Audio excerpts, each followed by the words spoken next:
महादेव की बहुत सी पौराणिक कथा है, लेकिन कुछ विशेष कथाएं जैसे कि महाकाल की कथा संकटों से मुक्ति दिलाता है और इन कथा को सुनने मात्र से ही महाकाल की अपार कृपा प्राप्त होती है। जय माता दी दोस्तों, माता रानी आप सब पे अपनी कृपा बनाए रखे। महाकाल की महाकालेश्वर मंदिर भारत के 12 ज्योतिर्लिंगों में से एक है। यह मध्य प्रदेश राज्य के उज्जैन नगर में स्थित है। महाकालेश्वर भगवान का यह प्रमुख मंदिर है। पुराण और महाभारत और कालिदास जैसे महाकवियों की रचनाओं में भी इस मंदिर का मनोहर वर्णन मिलता है। भव्य भव्य और दक्षिण मुखी होने के कारण महाकालेश्वर महादेव की अत्यंत पुण्यदायी महत्व है। इसके दर्शन मात्र से ही मोक्ष की प्राप्ति होती है। तो चलिए महाकालेश्वर ज्योतिर्लिंग की कथा शिव पुराण के अनुसार वर्षों पूर्व उज्जैन में शिव भक्त राजा चंद्रसेन रहता था। वे शास्त्रों में परंपरागत थे। उनकी धार्मिक प्रवृत्ति और व्यवहार के कारण भगवान शंकर जी के गण मणिभद्र जी उनके परम मित्र बन गए। राजा चंद्रसेन से प्रसन्न होकर मणिभद्र जी ने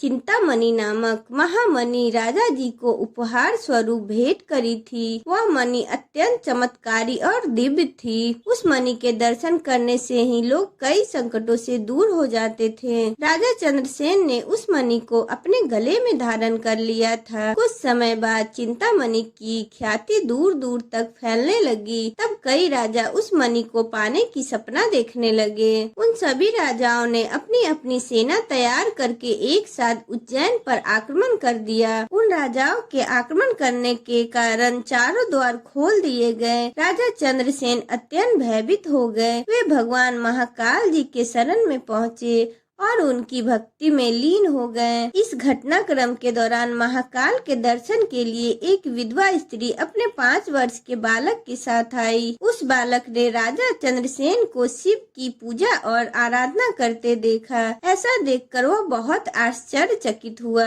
फिर वह बालक और उसकी माता शिव जी की पूजा अर्चना आदि करके वहाँ से चले गए। उस बालक ने घर जाकर भगवान शिव जी की उसी विधि विधान से पूजा करने का निर्णय लिया। एक पत्थर लगाकर एकांत में जाकर स्थापित कर दिया। उस बालक ने उस पत्थर को ही शिवलिंग मान लिया और पूरे विधि विधान के साथ पूजा करने लगा। वह बालक पूरी तरह शिव भक्ति में मगन हो गया। उसकी माता ने कई बार उसे भोजन करने के लिए आवाज दी, पर उसे पता न चला। तब उसकी माता स्वयं उसे बुलाने आई। उसकी माता ने देखा कि वह बालक अपने नेत्र बंद करके शिवलिंग रूपी पत्थर के सामने बैठा है। माता ने बालक को उठाने की बहुत कोशिश की, पर बालक टस से मस न हुआ। तब माता ने क्रोधित होकर उस पत्थर को उठाकर फेंक दिया। पूजन की सारी सामग्री को भी फेंक दिया। इस प्रकार से महादेव जी का अनादर देखकर बालक अत्यंत दुखी होकर रोने लगा और धरती पर गिरकर बेहोश हो गया। कुछ देर बाद जब बालक को होश आया तो उसने देखा कि वहाँ एक भव्य और दिव्य मंदिर प्रकट हो गया है। उस दिव्य मंदिर के भीतर बहुत ही सुंदर शिवलिंग उपस्थित था। उस बालक की माता भी शिवलिंग को देखकर आश्चर्यचकित हो गई। उस बालक की माता ने जो पुष्पमाला और अत्यंत पूजन सामग्री फेंक दी थी, वह भी शिवलिंग पर सुशोभित है। वह भाव वियोग होकर शिवलिंग के सामने नतमस्तक हो गई। वह बालक जब शाम को घर आया तो उसका निवास स्थान सोने का हो गया था। बालक और विधवा माता ने चंद्रसेन को सूचित किया। राजा चंद्रसेन भी उस अद्भुत वृत्तांत को सुनकर आश्चर्यचकित हो गए। यह बात उस सभी राजाओं तक भी पहुंच गई जिन्होंने उज्जैन पर आक्रमण किया था। वे सभी राजा भी आश्चर्यचकित हो गए। उन्हें यह असहाय हुए चंद्रसेन राजा की चित्रमणि पाना संभव नहीं है। इस उज्जैन नगरी का बालक भी बड़ा शिव भक्त है। यदि हम आक्रमण करेंगे तो असफल होंगे। भगवान शिव भी रुष्ट हो जाएंगे। तब सभी राजाओं ने राज चंद्रसेन से मित्रता कर ली और उन सभी राजाओं ने भी भगवान शिव की पूजा अर्चना करना शुरू कर दिया। तभी वहाँ हनुमान जी प्रकट हो गए। हनुमान जी ने कहा कि हे देहधारी शिव भगवान जी के लिए आप सभी शरीरधारी से बढ़कर कोई नहीं है। शिव जी की कृपा मिलने से ही मोक्ष की प्राप्ति होगी। जिस तरह इस बालक पर शिव जी ने कृपा की है, सब पर करेंगे।